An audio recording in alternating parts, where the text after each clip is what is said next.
Hello दोस्तों, नमस्कार। Notes for nurse channel में आपका स्वागत है। आज हम पढ़ेंगे नर्सिंग प्रोसेस।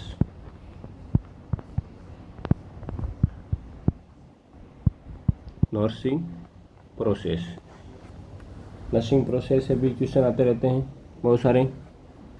जैसे हम प्लानिंग या प्रायोरिटी, किसी भी सिचुएशन को प्रायोरिटी कौन सी फेज में देते हैं, नर्सिंग प्रोसेस में ये क्वेश्चन आते हैं ऐसे। तो देखते हैं इसके बारे में। नर्सिंग प्रोसेस का जो सबसे पहले टर्म, ये नर्सिंग प्रोसेस शब्द किसने यूज में लिया था? वो लिया था लीडिया हॉल ने 1955 में। ठीक है, लीडिया हॉल ने 1955 में नर्सिंग प्रोसेस ये टर्म यूज में ली थी। नर्सिंग प्रोसेस में फेज कितने होते हैं? इसमें 5 फेज होते हैं। सबसे पहला असेसमेंट, दूसरा डायग्नोसिस, तीसरा प्लानिंग, फोर्थ इम्प्लीमेंटेशन और फिफ्थ है इवेल्युएशन। इवेल्युएशन सबसे लास्ट फेज है नर्सिंग प्रोसेस की। ठीक है, अब हम असेसमेंट में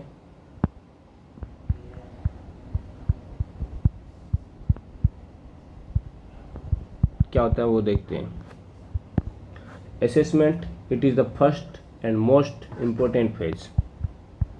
इट इज फर्स्ट, ये सबसे पहला फेज है and most important phase. Most important phase of nursing process. ये नर्सिंग प्रोसेस का पहला और सबसे इम्पोर्टेंट फेज है, which means systematic logical way of data collection. इसमें हम systematic logical way of data collection,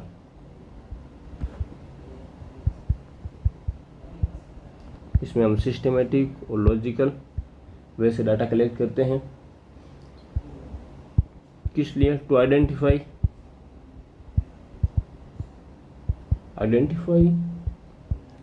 and defined health problem. Health problem को identify और डिफाइन करने के लिए हम सिस्टमेटिक और logical way of data collection करते हैं। ठीक है, फिर आता है type of data collection. Data collection के कितने टाइप होते हैं, क्या होते हैं, डाटा कलेक्शन के बारे में देखेंगे। डाटा कलेक्शन 2 प्रकार से हम कलेक्ट कर सकते हैं डाटा। वन होता है सब्जेक्टिव डाटा कलेक्शन और दूसरा होता है objective data collection. Objective data collection, subjective data collection में हम सब्जेक्टिव डाटा कलेक्शन में इंफॉर्मेशन देता है पेशेंट। इंफॉर्मेशन पेशेंट के द्वारा दी जाती है। जैसे कि पेशेंट कह रहा है मेरा हेडेक हो रहा है, तो ये एक सब्जेक्टिव डाटा है। पेशेंट कह रहा है मेरे नोजिया हो रही है, ये सब्जेक्टिव डाटा है। पेशेंट कह रहा है मैं डिस्कम्फर्ट फील कर रहा हूँ, ये सब्जेक्टिव डाटा है। पेशेंट कह रहा है मेरे को इचिंग हो रही है, ये भी एक सब्जेक्टिव डाटा है। सब्जेक्टिव डाटा इन विच हम directly can not see them. हमारी तरफ से हम ऑब्जर्व करके उसको बता नहीं सकते हैं कि आपको ये हो रहा है या वो नहीं हो रहा। जो पेशेंट को फील होता है, सब्जेक्टिव मतलब खुद को फील होता है, वो हम सब्जेक्टिव डाटा में लेते हैं। ऑब्जेक्टिव डाटा में जो हम देख सकते हैं, जैसे कि कोई साइन है या पेशेंट को फीवर है या कुछ भी उसके स्किन लीजन है, ये ऑब्जेक्टिव डाटा में आ गया। ठीक है, फिर बात करते हैं source of data. Source of, क्या सोर्स रहेगा डाटा कलेक्शन का? डाटा कलेक्शन का सोर्स रहेगा, प्राइमरी सोर्स है तो प्राइमरी सोर्स कौन है? और सेकेंडरी सोर्स कौन है। इसमें भी दो सोर्स होते हैं, प्राइमरी और सेकेंडरी सोर्स। प्राइमरी सोर्स में पेशेंट खुद रहेगा, पेशेंट खुद कोई इन्फॉर्मेशन दे रहा है तो वो प्राइमरी सोर्स है। सेकेंडरी सोर्स में जैसे कि पेशेंट के फैमिली वाले हैं और या अदर मेडिकल रिपोर्ट्स हैं, इन्वेस्टिगेशंस हैं, रिकॉर्ड्स हैं पुराने, वो सारे सेकेंडरी में आते हैं। ठीक है, फिर बात करते हैं हम कौन कौन से मेथड से डाटा कलेक्शन करेंगे। ठीक है, method of data collection.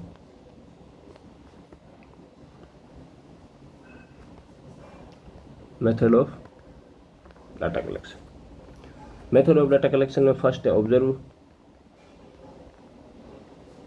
Observation, second है इंटरव्यू, थर्ड है फिजिकल एग्जामिनेशन। फिजिकल एग्जामिनेशन, तीन तरीके से हम डाटा कलेक्ट कर सकते हैं, ऑब्जर्वेशन से, इंटरव्यू से और फिजिकल एग्जामिनेशन।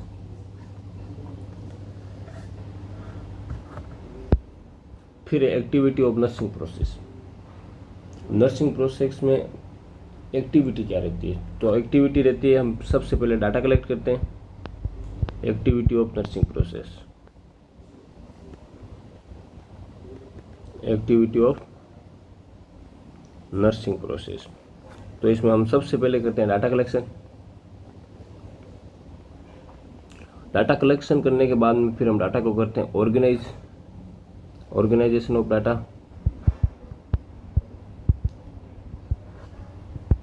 डाटा ऑर्गेनाइज करने के बाद में उसका वैलिडेशन करते हैं। वैलिडेशन मतलब जांच करते हैं कि ये सत्य है या सही है या गलत है, वैलिडेशन ऑफ डाटा। ठीक है, एक्ट ऑफ डबल चेकिंग, इसमें हम डबल चेक करते हैं या वापस जांच करते हैं। ठीक है, फिर हम डॉक्यूमेंट करते हैं डाटा को।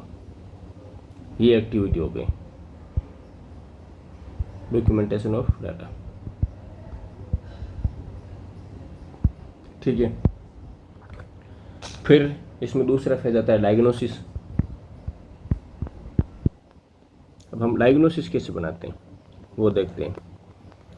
डायग्नोसिस हम बनाते हैं, डायग्नोसिस होता है क्या है पहले ये पढ़ते हैं। एक clinical judgement,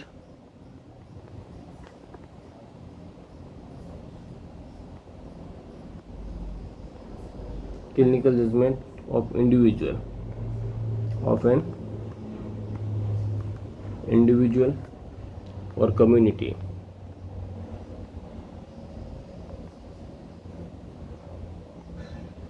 community health response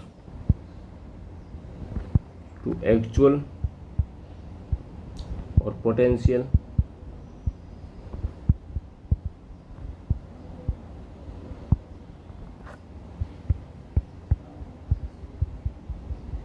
health problem by a nurse. Clinical judgment of individual person का भी हो सकता है इंडिविजुअल, दूसरा होता है कम्युनिटी का। ठीक है, कम्युनिटी का भी हो सकता है, इंडिविजुअल का भी हो सकता है।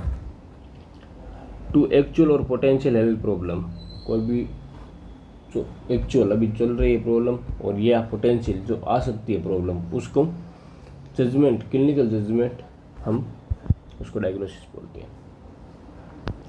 अब डायग्नोस्टिक प्रोसेस कैसे स्टार्ट होती है वो देखते हैं। तो डायग्नोस्टिक प्रोसेस स्टार्ट कैसे होती है या कैसे प्रोसेस करते हैं डायग्नोसिस। तो हम पहले इसमें एनालाइज करते हैं डाटा जो हमने कलेक्ट कर रखा है, एनालाइज ऑफ डाटा। फिर बाद में हम आइडेंटिफाई करते हैं हेल्थ प्रॉब्लम को।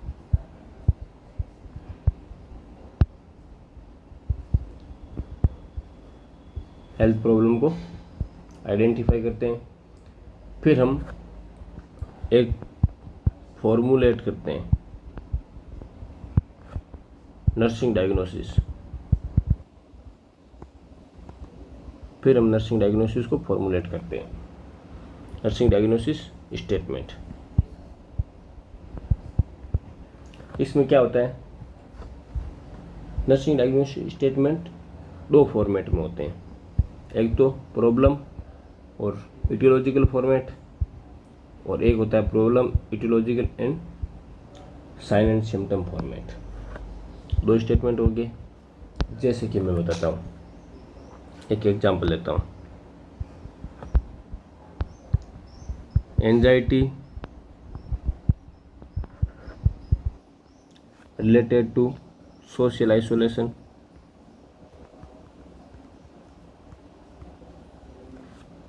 As manifested by headaches. अब इसमें हमें पता लगानी है कि पहले तो प्रॉब्लम क्या है, फिर इटियोलॉजी क्या है, और फिर मैनिफेस्टेशन क्या है। अब ये एक आपको दे दिया इसमें कि मतलब टू डायग्नोस्टिक स्टेटमेंट आपको देखना है कि इसमें कितने पार्ट वाला डायग्नोस्टिक स्टेटमेंट है। तो इसमें देखते हैं प्रॉब्लम क्या है। इसको पेशेंट को एंजाइटी हो रही है, ठीक है, ये तो प्रॉब्लम हो गई। फिर इसको प्रॉब्लम हो क्यों रही है, सोशल आइसोलेशन की वजह से, ठीक है, ये इसकी इटियोलॉजी होगी, कारण।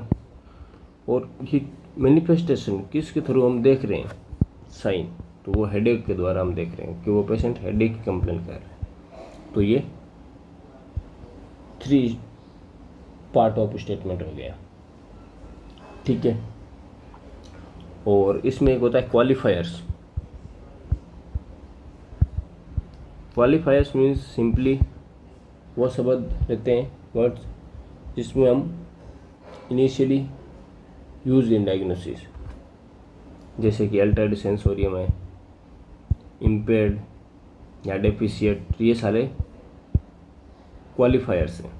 क्वालिफायर्स मतलब ऐसे वर्ड जिससे हम डायग्नोसिस की शुरुआत करते हैं, इनिशियली यूज इन डायग्नोसिस, ठीक है।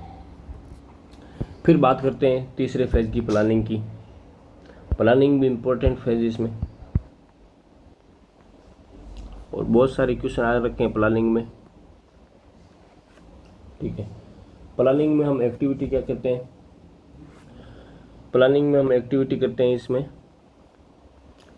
कि जो भी हमने नर्सिंग डायग्नोसिस बनाई है, नर्सिंग डायग्नोसिस जो भी हमने बनाई है उसको अरेंज करते हैं, ठीक है। अरेंज करते हैं, अरेंज किस अकॉर्डिंग से करते हैं हम, हाई प्रायोरिटी, मीडियम प्रायोरिटी या लो प्रायोरिटी, प्रायोरिटी के अकॉर्डिंग उसको अरेंज करते हैं, ठीक है। और ये अरेंज करने के लिए हम एब्राहम मास्लो की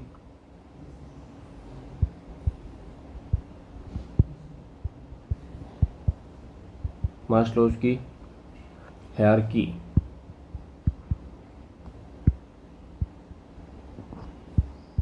यूज में लेते हैं, ठीक है। Basic human needs hierarchy, basic human needs hierarchy,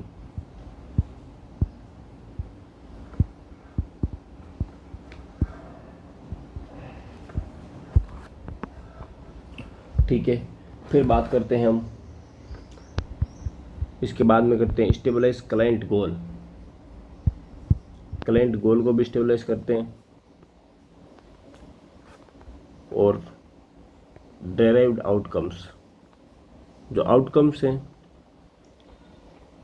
पूछते हैं, मोस्ट इम्पोर्टेंट क्वेश्चन कि हम आउटकम, पेशेंट के आउटकम की कौन से नर्सिंग प्रोसेस में बात करते हैं। तो आउटकम्स की हम नर्सिंग प्रोसेस में ही बात करने लग जाते हैं, सॉरी, नर्सिंग प्रोसेस के प्लानिंग भाग में भी बात करने लग जाते हैं। प्लानिंग में हम आउटकम्स की बात करने लग जाते हैं। इंपॉर्टेंट क्वेश्चन है, बहुत बार पूछा गया क्वेश्चन है कि हम आउटकम्स की, पेशेंट के आउटकम्स की कौन से नर्सिंग प्रोसेस के पार्ट में हम बात करते हैं, तो प्लानिंग में, ठीक है। Select and right nursing intervention, फिर हम नर्सिंग इंटरवेंशन लिखते हैं। इंटरवेंशन वो होते हैं एनी ट्रीटमेंट और action done by a nurse, कोई भी ट्रीटमेंट या एक्शन जो कि नर्स द्वारा दिया जाता है उसको इंटरवेंशन कहते हैं। और ये हम नर्स में ले रहे हैं, अगर कोई डॉक्टर भी कर सकता तो वो भी एक इंटरवेंशन है। इंटरवेंशन के भी बहुत सारे टाइप हैं। एक तो डिपेंडेंट इंटरवेंशन है। डिपेंडेंट इंटरवेंशन, इसमें क्या होता है, सुपरविजन और प्रिस्क्रिप्शन। इसमें सुपरविजन करते हैं प्रिस्क्रिप्शन का, ठीक है। प्रिस्क्रिप्शन। फिर आता है इंडिपेंडेंट, जिसमें हम फ्रीली कर सकते हैं कोई भी, ठीक है। और फिर होता है collaborative, collaborative with the help of others department. Dependent में हम जैसे कि डॉक्टर के सुपरविजन से करते हैं, डॉक्टर जो कहता है वो हम इंटरवेंशन करते हैं, तो वो डिपेंडेंट हो गया। इंडिपेंडेंट इंटरवेंशन होता है कि हम पेशेंट को पोजीशन दे सकते हैं, वो किसी की कोई भी मतलब उसमें ज़रूरत नहीं है सुपरविज़न की, हम खुद दे सकते हैं बेड शोर रोकने के लिए।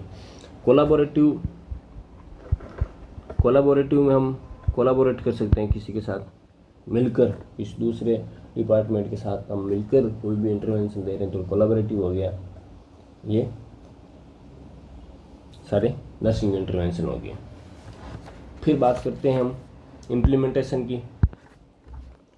इम्प्लीमेंटेशन में हम जो भी हमने प्लानिंग की है उसको इम्प्लीमेंट करते हैं।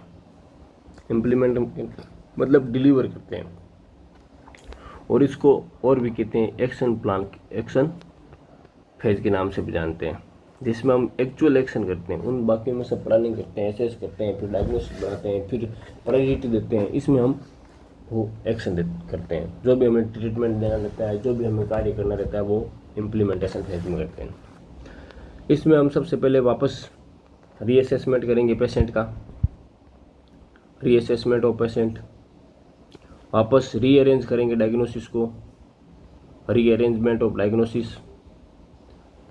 फिर बाद में हम परफॉर्म करेंगे नर्सिंग इंटरवेंशन, परफॉर्म करेंगे नर्सिंग इंटरवेंशन और डॉक्यूमेंट करेंगे बाद में। डॉक्यूमेंटेशन इज नेसेसरी, डॉक्यूमेंटेशन करेंगे कि हमने क्या क्या किया है। बड़े बड़े इंस्टीट्यूटों में परफॉर्म करने के बाद हर एक चीज़ को डॉक्यूमेंट करते हैं। Documentation is a most important things in health care sector. अगर आपने डॉक्यूमेंट नहीं किया, आपने वो अगर डिलीवर कर दिए, परफॉर्म कर दिए, तो कोई मायने नहीं रखता है कि आपने वो क्या प्रूफ है आपने वो काम किया है। तो इसलिए डॉक्यूमेंटेशन इज नेसेसरी, ठीक है। और पूछ सकते हैं कि डॉक्यूमेंटेशन कौन से नर्सिंग प्रोसेस के पार्ट में करते हैं, तो इम्प्लीमेंटेशन में करते हैं।